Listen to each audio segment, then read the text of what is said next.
mean, if I didn't think I'd get crucified by all those MeToo-ers, I'd fire your ass today. Oh, so you're saying you're not firing me because I'm a woman? No, not just that. Oh. So you're not firing me because I'm a black woman? Where do I start? I just might be a black Bill Gates in a making it. I want it. No. I didn't say that because I'd be racist and sexist. Because that would have been racist and sexist, and we just don't do that. Which sounds like this is the only lesson we've learned so far. Hey, but there's meritocracy.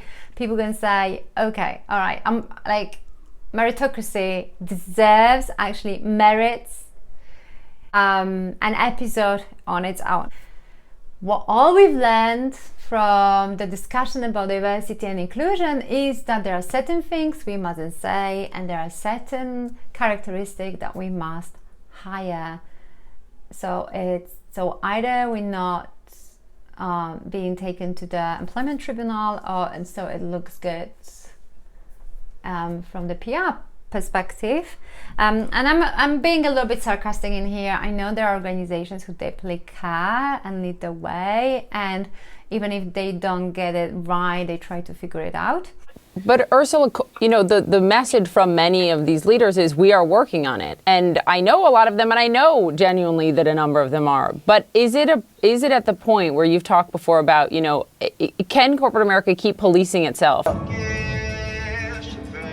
White people have to have the conversation with white people. And so those are hard conversations. Because it's almost like speaking to the slaves who were slaves back then and say, can you tell me how to undo slavery? And, you know, they would say, I can give you some advice here, but I think you should be talking to yourselves, the slave owners, about figuring out a way to undo slavery. Now, obviously, corporate America is not slavery, so I don't want to get 1,000 pieces of email about that. But it's like speaking to the people who are the oppressed and asking them to help me, not to help me, but lead the undoing of the oppression. You can help to undo. You can do it more, 10 times, 50 times more than we can. We'll help, we will lead the way, but you have to be part of the conversation and lead the conversation with your peers and your compatriots that are not African American, that are not female. So we've just had from Netflix original Hello Privilege, It's Me Chelsea, and from a CNN interview with Ursula Benz. Ursula is the first female black CEO of Fortune 500, and I think that the message is very clear, and we've heard that elsewhere as well. We should get comfortable about uncomfortable conversations, and everyone should be at the table. Not to mention not to being penalized for associating themselves with minorities. It does happen. Because I'd be racist and sexist. Let's have a look at that scene, because that scene for me is about at least two things. One, meritocracy, that I'm going to talk about later. And number two, it raises the question about, should we be introducing quotas, affirmative action to support minorities? And there's a CAPD report from 2015 that summarizes really well the data and the research on the topic of what works, what doesn't work, what is the short and long-term impact of the quotas. If you're interested in that report, I am linking it below. But I wanted to leave you with one quote from that report. People who believe that racism or sexism doesn't exist in the modern society and that everything is meritocracy based, they do believe that quotas or affirmative actions are wrong and are unfair. On the other hand, if people believe that racism and sexism does exist in the modern society, and that meritocracy has a long way to go, then they do believe that quotas and affirmative actions are good. I think that this is an important point to make about people's perception of racism, sexism, meritocracy. Because as Tim Wise, an author of books like White Like Me, The White America and the Affluence. He said in an interview with Chelsea Handler in the Netflix documentary Hello Privilege, It's Me Chelsea, he said that you can't solve a problem that you won't name or that you won't even recognize as real. That hits home with me because I remember reading once an employee engagement survey, because I worked in HR for 10 years, and we had a question about diversity and inclusion, and I remember there was a comment that stuck in my head that said, why are we solving a problem that doesn't exist? Should we be asking, does the racians exist? Do you think it exists? I wouldn't say it's totally non-existent, but it's not something that I see very commonly. But would you see it if you're white? And to the sexism point, Jan and Francesca Hills in the book Brain Savvy Women, that looks at the topic of gender from the neuroscience point of view, which is very interesting. They do say that many women believe they haven't been affected by the gender bias at work.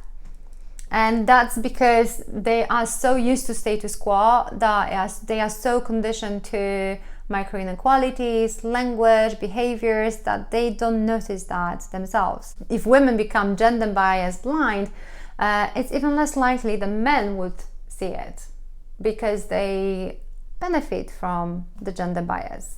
So I think it's time to have a look at some data. Okay, ladies, now let's get information. And what I've learned is the following. Let me introduce you to my jar of truth.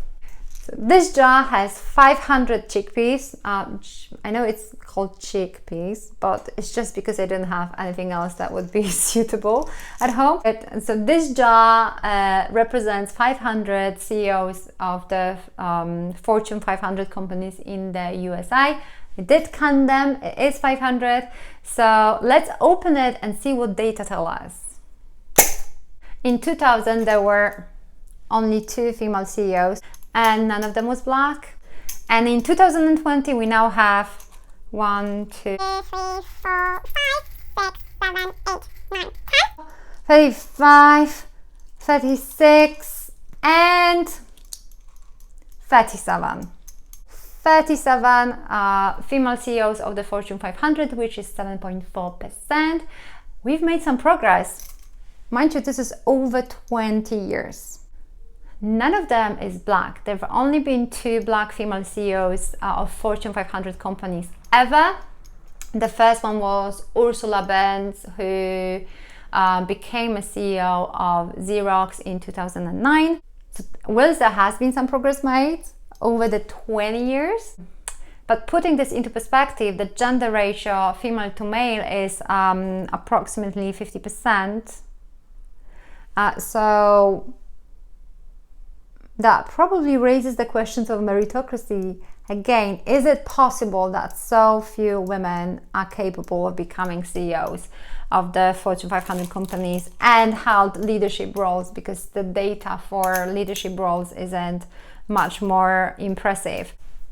I had a look at the UK companies, and there's an article from Independent saying that there are more CEOs of the FTSE 100 companies in the UK called Steve than those from ethnic minorities.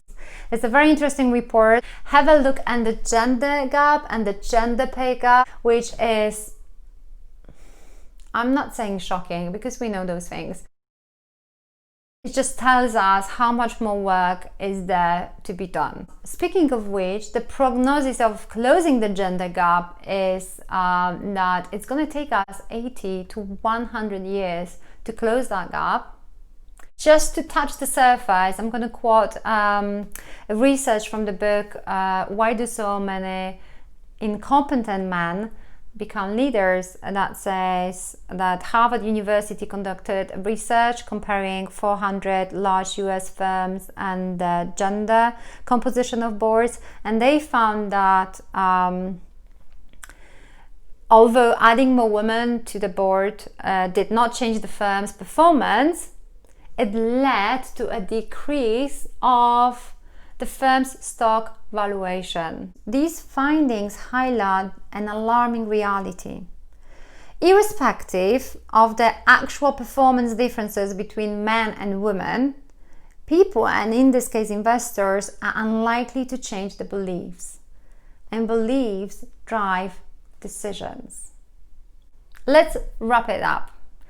We know that the progress over the 20 years has been slow. We know that it's going to take another 80 to 100 years to close the gender gap.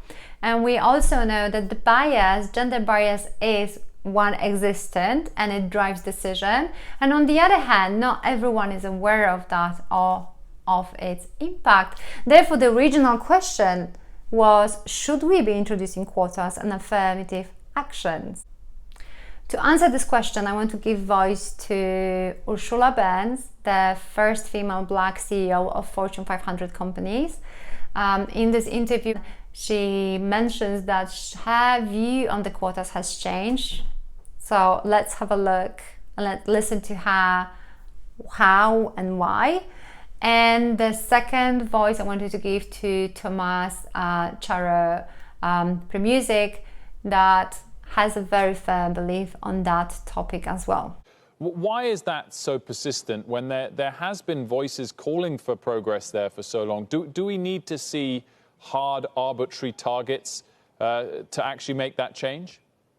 I've actually started to switch my thinking a little bit around targets. I was totally against them, and now I'm starting to really investigate and think about whether this would be helpful. And let me tell you the reason why. If you are left to self-police yourself forever and you fail continuously, then you may earn the role, you may invite supervision. And so what I think we have to do is make sure that companies are on the call that if they don't make an improvement in this area, representation, like the communities and the customers that they have, like the world, if they don't have representation, that they will be subject to forced injection of a process to get more representation. I think that is, I used to be dead set against it, but I've been around now for 30, 40 years, and we still have made very little progress. You said it. We have 4 Black CEOs in the Fortune 500. That can't be so.